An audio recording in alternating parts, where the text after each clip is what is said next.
No one ever noticed when Daniel began to disappear. It didn't happen all at once. There was no tragedy, no dramatic breaking point.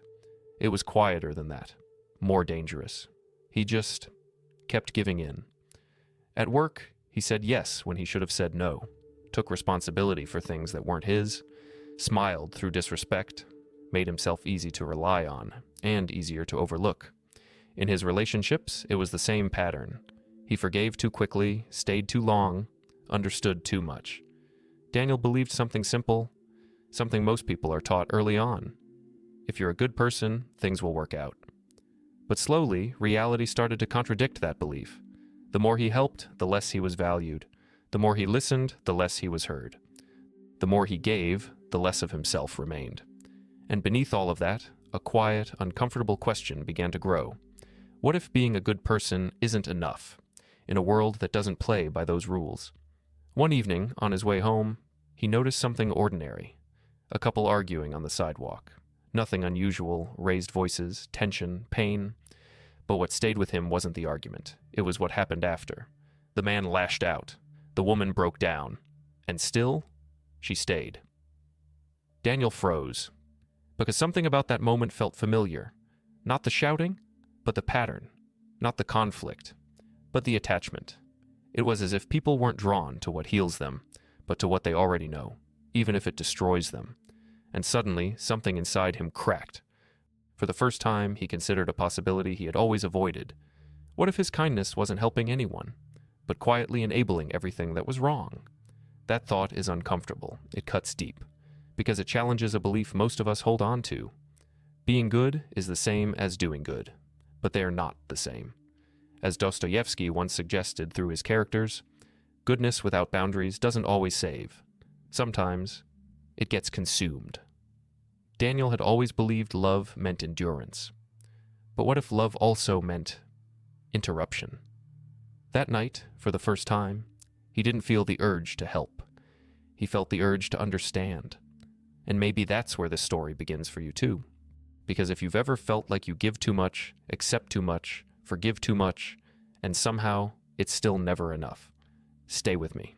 In the next chapters, we're going to explore this paradox, honestly, deeply, without illusions. And if this kind of reflection resonates with you, consider subscribing. Because here, we're not talking about how to be nice, we're talking about how to be good without disappearing in the process. There's a moment most people like Daniel remember too late. Not when they said yes, but when they should have said no. It doesn't feel like a big decision at the time. Just a small ustupka, a compromise, a quiet sacrifice. But those moments accumulate. And one day, you wake up carrying a life you didn't exactly choose. Just one you never had the courage to interrupt. Daniel started noticing patterns he couldn't unsee anymore. People didn't ask him if he could help. They assumed he would. They didn't check how he felt. They relied on the fact that he wouldn't complain. And the worst part?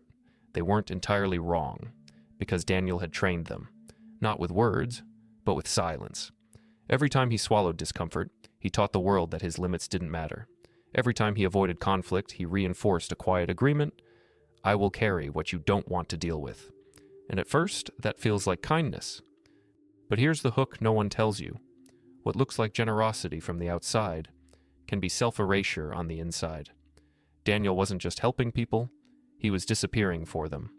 And the deeper he went into that pattern, the harder it became to tell the difference between compassion and fear. Because sometimes we don't say yes out of love. Sometimes we say yes because we're afraid of what happens if we don't. Afraid of disappointing, afraid of being rejected, afraid of no longer being the good one. And that's where the paradox tightens. Because the identity of being a good person can become a prison. Think about that for a second. If your worth is tied to always being understanding, always being available, always being kind, then what happens the moment you're not? Who are you? When you finally choose yourself? That question hit Daniel harder than anything else, because deep down, he wasn't sure. One afternoon, a colleague dumped an urgent problem on his desk. Again, no warning, no apology, just expectation. Daniel felt it, that familiar pressure in his chest, that automatic yes rising to his lips. But this time, something resisted, a pause, a crack in the pattern, And in that tiny space, a thought surfaced, sharp, almost uncomfortable. If I say yes again, what am I teaching them about me? He hesitated, not because the task was hard, but because the decision was, because this wasn't about helping anymore. It was about identity. And here's where it gets uncomfortable for anyone listening. Every time you tolerate what hurts you, you make it easier for it to happen again. Daniel knew that, but knowing isn't the same as changing, because change has a cost, and that cost is often misunderstood. It's not just conflict. It's not just discomfort. It's the risk of no longer being liked the same way, and for someone who built their entire sense of self around being good. That risk feels like losing everything, so he stood there, caught between two fears. The fear of saying no, and the quiet exhaustion of always saying yes. And right in that tension, something deeper emerged. What if the real reason he couldn't set boundaries was because he didn't believe he deserved them? That thought didn't resolve anything, but it changed the direction of everything, because now the problem wasn't just the world, it was the way he saw himself inside it. And that's where things start to get dangerous and real. Because once you see the pattern, you can't unsee it.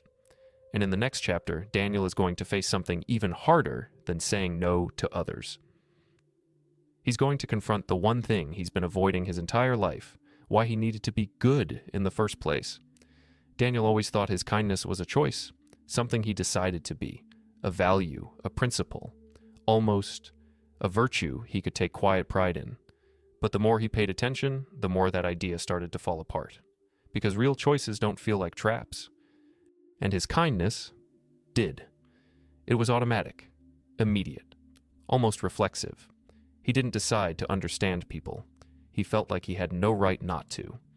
And that changes everything, because if you can't choose otherwise, is it really kindness, or is it something else? That question followed him for days, until one night, lying awake, he remembered something he hadn't thought about in years. A small moment, almost irrelevant. He was a kid, maybe 8 or 9, sitting at the dinner table, trying to explain something that upset him, something unfair. And before he could finish, someone interrupted him. Don't make a big deal out of it. Just be good. That was it. No discussion, no space, no validation, just a quiet correction. Be good. And suddenly, that memory didn't feel small anymore. Because it wasn't just a sentence. It was a direction.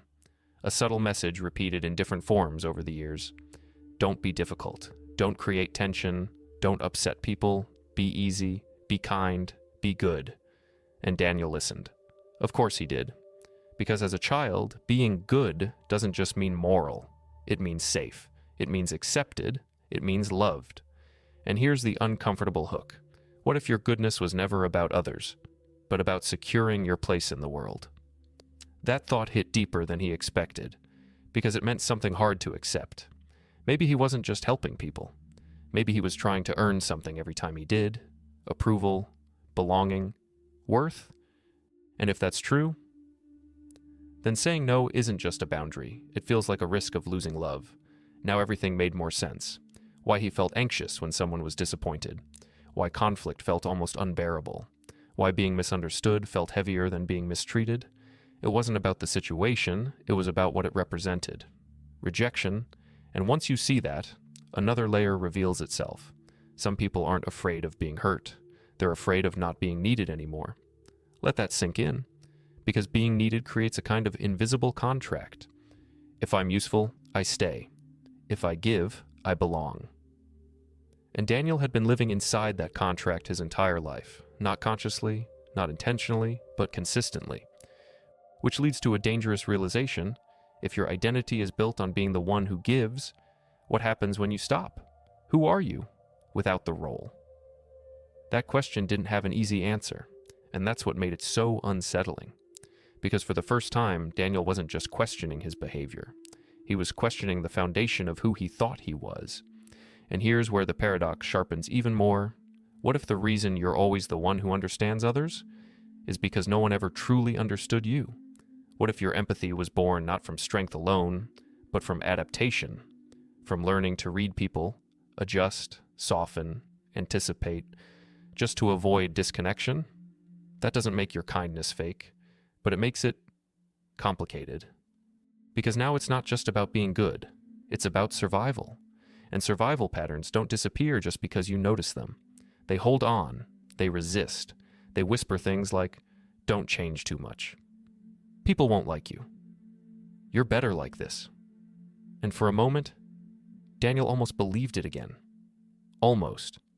But something had shifted.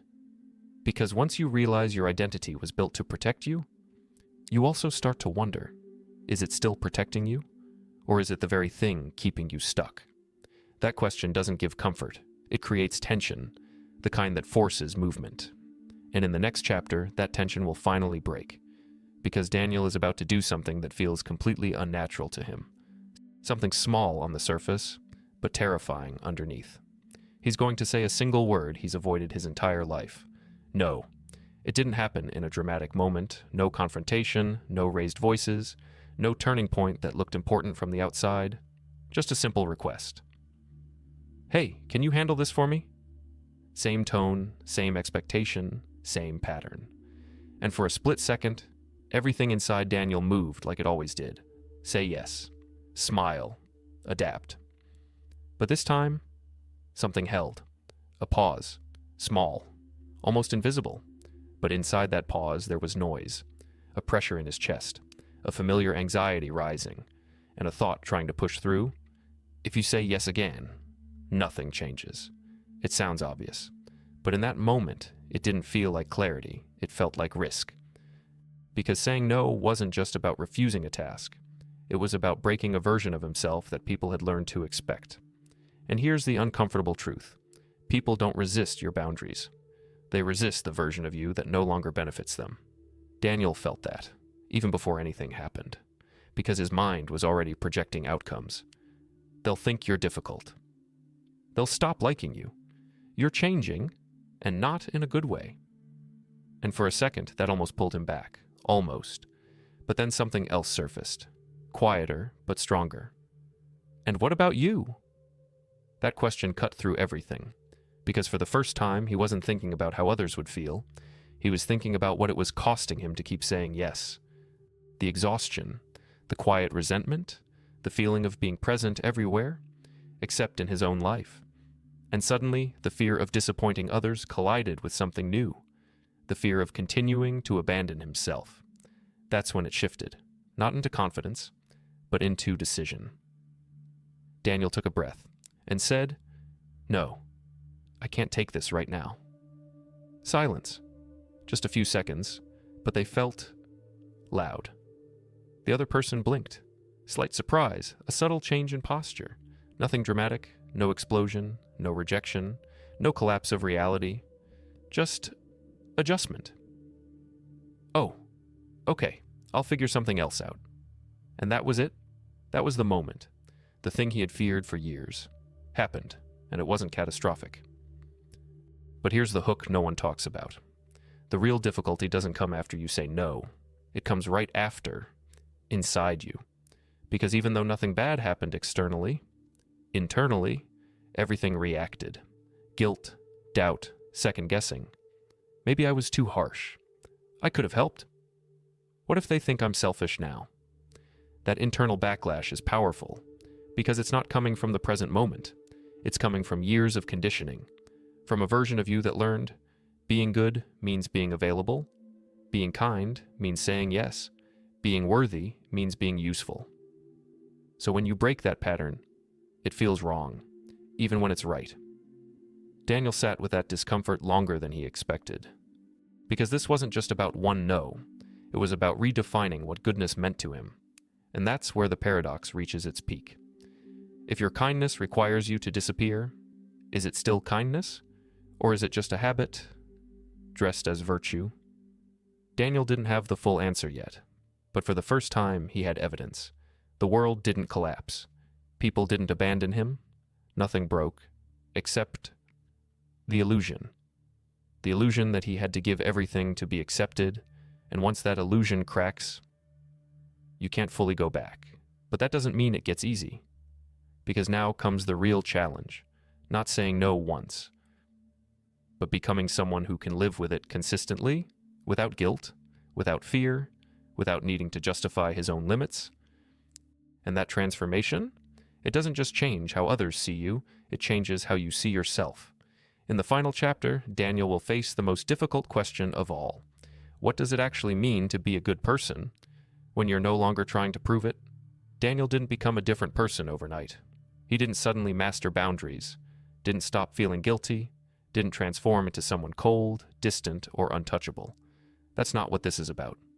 Because the goal was never to stop being good. It was to finally understand what that meant. And slowly, something began to change. Not outside, inside.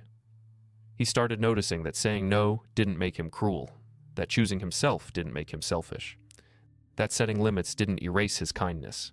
It gave it shape. And that's the shift most people never make. Kindness without structure dissolves. Kindness with clarity transforms. Daniel was still the same person who cared, still the one who could listen, understand, support.